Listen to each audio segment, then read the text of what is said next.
हाँ, तो सबसे पहले आप सभी को टीचर डे का हार्दिक शुभकामनाएं। हाँ, और बहुत अच्छा लगा कि आप लोगों ने ये अरेंजमेंट किया। और साथ में मैं चाहूंगा कि हमारे किशन भैया जी आपके समक्ष 2 शब्द रखें, आज का इस माहौल को थोड़ा गर्म करें। तो किशन भैया के लिए एक बार जोरदार ताली होनी चाहिए। और दूसरी बात कि आज अगर हम लोग यहाँ हैं तो इसमें किशन भैया का बहुत बड़ा हाथ है, क्योंकि अगर इनका सपोर्ट नहीं होता तो शायद आज आप लोग यहाँ नहीं बैठे होते और मैं यहाँ रहा होता। तो इनके लिए भी एक बार जोरदार ताली होनी चाहिए। तो पंकज सर का ये बड़कपन के लिए मैं उनको धन्यवाद देना चाहता हूँ। तो बच्चों, आज शिक्षक दिवस है। शिक्षक दिवस हालांकि आश्रित एक शिक्षक पर हुआ है, लेकिन शिक्षक तो बच्चों पर ही ना डिपेंडेंट है। मतलब शिक्षक तभी हैं जब बच्चे हैं, जब स्टूडेंट हैं तभी शिक्षक हैं। सबसे पहले मैं ये बताना चाहता हूँ, किसी भी विद्यार्थी को जो सीखने को मिलता है, सबसे पहला सीख वो उसको मिलता है उसकी माँ बाप से। उसका जो संस्कार मिलते हैं, उसको जो पढ़ने की प्रेरणा मिलती है, वो उसके माँ बाप से मिलता है। आप लोग देखते होंगे कि गांव घर में कई सारे बच्चे ऐसे हैं जो पढ़ने लिखने में बहुत अच्छे होते हैं, कई सारे ऐसे होते हैं जो बर्बाद हो जाते हैं, पीने खाने में इधर उधर जुआ हुआ में बर्बाद हो जाता है। तो अब उसका क्या कारण है? क्या उसके पीछे यही कारण है कि वो जो है उसके टीचर ने उसको अच्छी सीख नहीं दी? ये सही कारण नहीं है। सही कारण ये है कि सबसे पहला गुरु उसका माँ बाप होता है। उसके माँ बाप ने उन पर ध्यान नहीं दिया। आप उन माँ बाप को बच्चों पर विशेष ध्यान देना चाहिए, तभी जाकर के वो बच्चा अच्छा होगा। वो बच्चा तो बाद में टीचर के पास आता है। सबसे पहला गुरु कौन है? सबसे पहला गुरु है माँ बाप। उसके बाद दूसरा गुरु कौन होगा?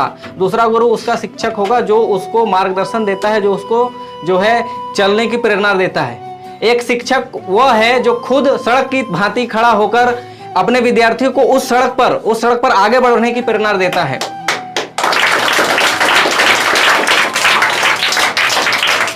एक शिक्षक उस बड़े पेड़ की भांति है जो खुद धूप में जलकर अपने विद्यार्थी को छांव देता है।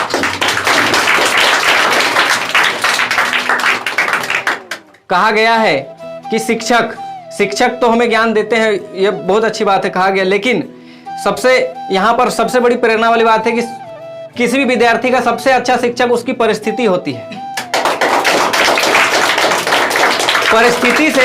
परिस्थिति से विद्यार्थी जो सीखेगा वो उसे कोई शिक्षक नहीं सिखा सकता है। ये चीज आप लोग गौर करेंगे। परिस्थिति ही बच्चे को अच्छा और बुरा बनाती है। आप चाहे जैसे भी हो, लेकिन अगर आप अपने विषम परिस्थितियों में आप डिगे रहे, अपने एम को भूले नहीं, तब तक आपको कोई झुका नहीं सकता। इसके लिए मैं एक छोटा सा शायरी बोलना चाहूंगा कि माँ तेरे पसीने की हर बूंद को मोती से चमकाऊंगा, माँ तेरे पसीने की हर बूंद को मोती से चमकाऊंगा। तू सपने बड़े देखना, पूरा करके इस बार तेरा शेर शेरनी आप लोगों को दिखलाना है। आप लोगों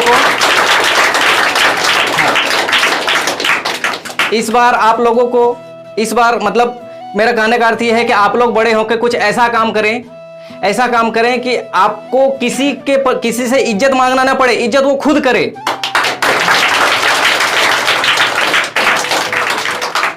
देखिए होता क्या है, हम किसी के प्रति ये उपेक्षा करते हैं कि वो मुझे अच्छा बोले, वो मेरे प्रति जो है वो मुझे कभी मतलब अच्छी नजरों से देखे। तो न्यूटन का थर्ड लॉ हर जगह काम करता है, ठीक है। हाँ, न्यूटन का थर्ड लॉ हर जगह काम करता है। न्यूटन जी ने उसको बस गति के नियम में लगाया था, लेकिन वो चले गए। लेकिन उसके बाद पता चला कि न्यूटन का थर्ड लॉ जो हर जगह लग रहा है, ठीक है, लाइफ के हर जगह लगेगा। आप किसी को गाली दीजिए, वो भी गाली देगा। ये न्यूटन का तीसरा लॉ है। आप किसी को इज्जत से बोलेंगे, वो भी इज्जत से बोलेगा। तो ये जो शिक्षा है, ये जो इज्जत से बोलना, किसी को आदर के साथ पुकारना, ये सभी शिक्षक सिखाते हैं। आज हम लोग जो है एक शिक्षक की जन्म दिवस मना रहे हैं। शिक्षक का नाम है डॉक्टर सर्वपल्ली राधाकृष्णन। इनका जन्म आज ही के दिन मतलब 5 सितंबर 1888 को हुआ था, ठीक है।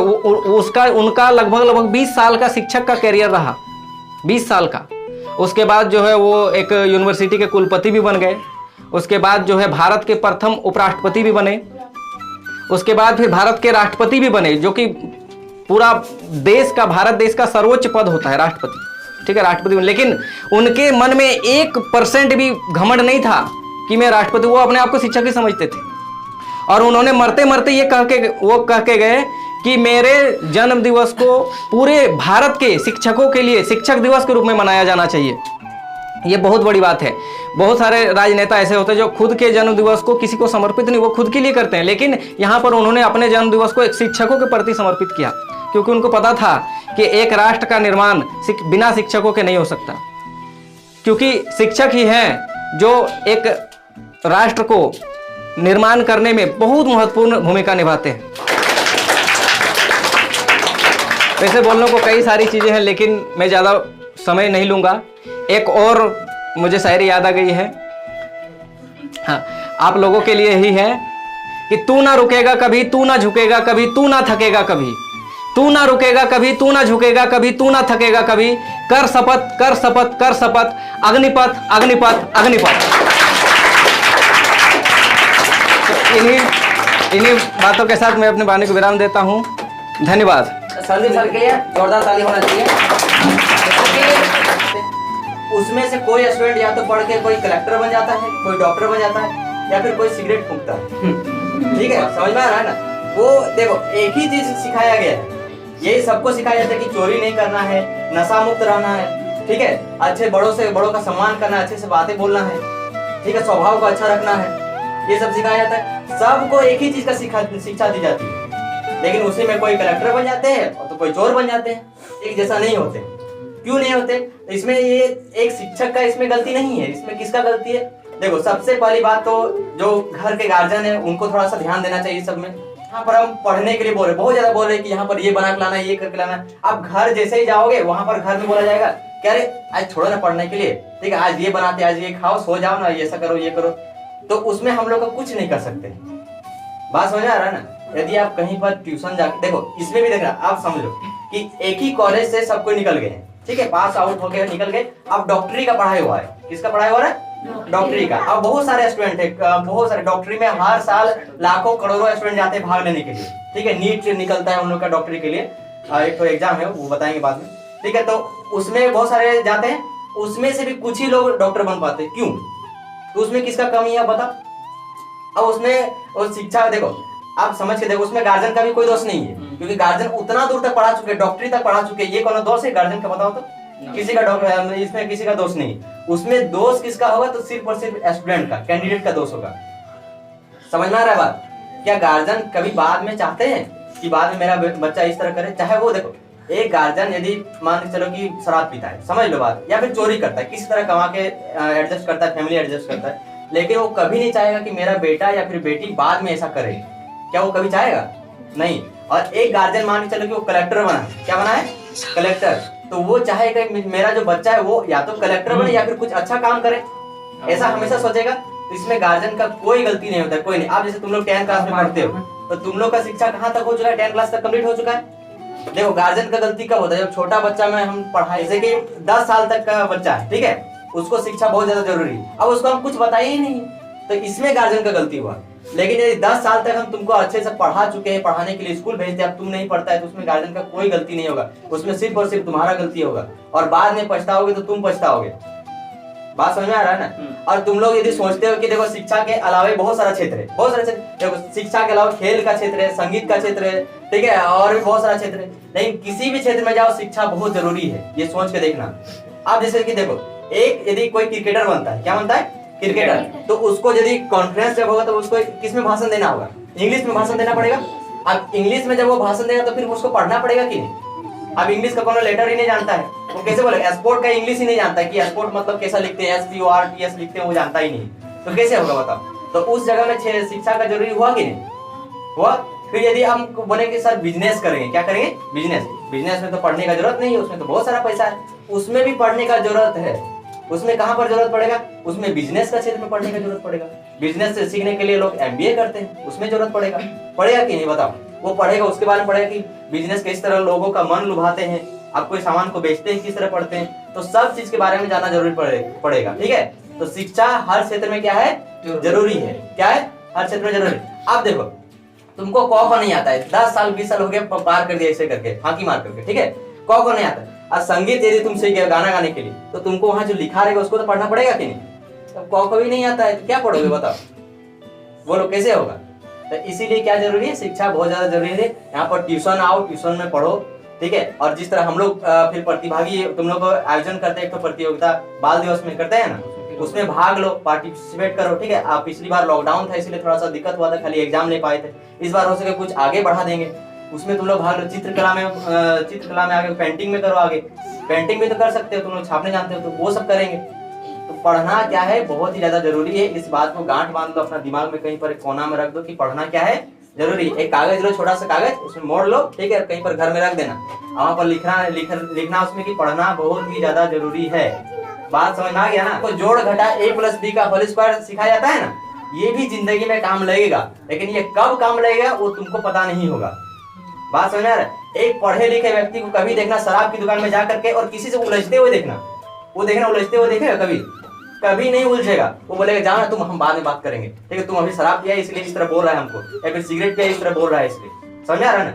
वो तब उलझेगा ही नहीं। क्यों नहीं उलझेगा? क्योंकि उसका शिक्षा इस तरह करके हुआ है, दिमाग विकसित हुआ है कि वो उसको सिखाता ही नहीं है कि उससे उलझो जा करके।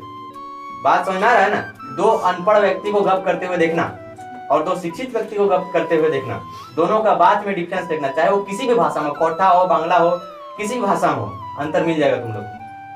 बात समझ आया ना? हाँ, तो अब क्या करना है?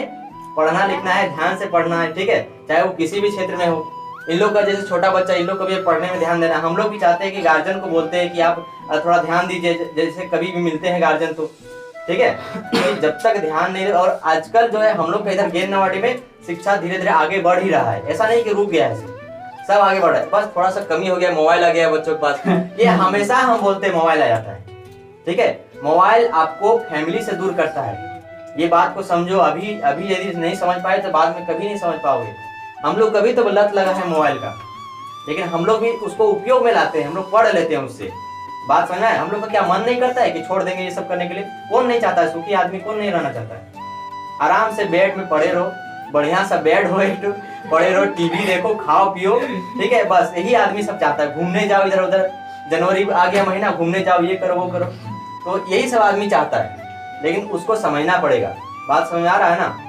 अभी थोड़ा सा जो स्कूल आज बुरा लग रहा है, तुम लोग स्कूल जाते हो, देखो स्कूल तो लॉकडाउन हो गया, तुम लोग तो बहुत मजे हो गया, ठीक है, अभी स्कूल जाने में खराब लगेगा, और बाद में जब बड़े हो जाए तब यही सोचोगे कि वही वाला स्कूल तो हम लोग के लिए अच्छा था। जो ब्लैक बोर्ड दिखता है ना वाला, वो ब्लैक बोर्ड आज हम लोग के लिए, हम लोग सोचते हैं कि काश वो ब्लैक बोर्ड में आज वही सर पढ़ाते हम लोग, जो सर हम करते हैं। देखो आज जो तुम लोग को ये सब व्हाइट बोर्ड में बता रहे हैं ना, यहाँ पर तुम लोग को बोरिंग लगता होगा जब पढ़ाते समय, ठीक है, कि क्या ये लोग बताते हैं, रोज सर हम लोग को धमकाते, ये सोचते होगे। हम लोग को भी रोज धमकाते थे। जयराम सर को जानते हो? बहुत धमकाते थे, ठीक है, बहुत पीटते थे। तपन सर तो इतना मारते थे ना, बहुत मारते थे।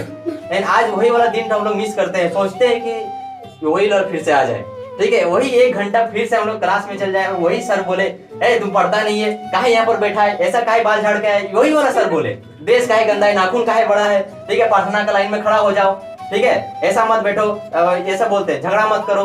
वही वाला सोचते हैं कि काश वही वाला दिन फिर से आ जाए, क्योंकि एक बचपन जो होता है वो वाला अभी तुम लोग का गुजारने का दिन है। अभी पढ़ो लिखो, मौज मस्ती करो, और ये सब चीज बहुत ज्यादा जरूरी है। तो इतना ही करके मैं अपनी वाणी को विराम देता हूँ।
हार ना माने, संघर्ष को लेके चले।